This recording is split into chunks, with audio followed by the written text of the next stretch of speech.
Yun guys, titingin tayo ng motor dito sa may Weltec guys. Abangan na. Tingnan natin yung mga price kung marami ba silang repo. Siyempre hinihintay ng karamihan mga repossess.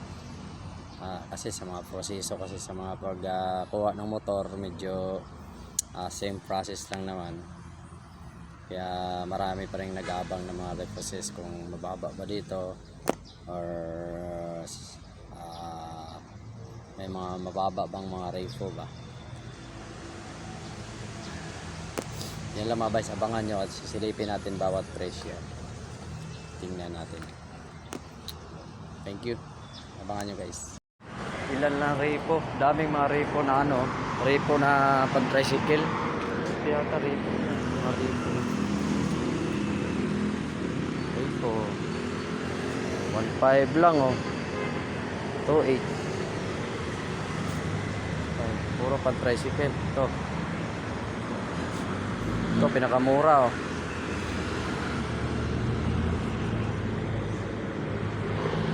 ito.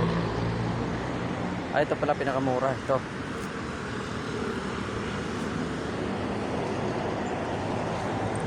Grabe.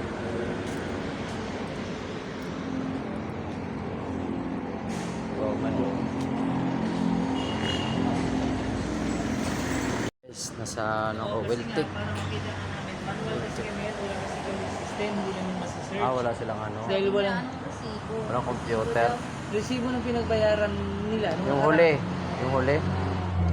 Mga ilang buwan na ba yung motor nila? Tawagan ko na. Huling resibo. Tawagan.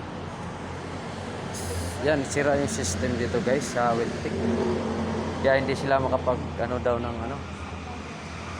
bayad. Magbabayad kasi kami dito. May mga repo din pala sila. Hello ma'am, magandang po ma'am. Resibo ng pinagbayaran nyo po ma'am na huli. Para makita ko yung account number dahil wala kasi kami system. Kami? Joker.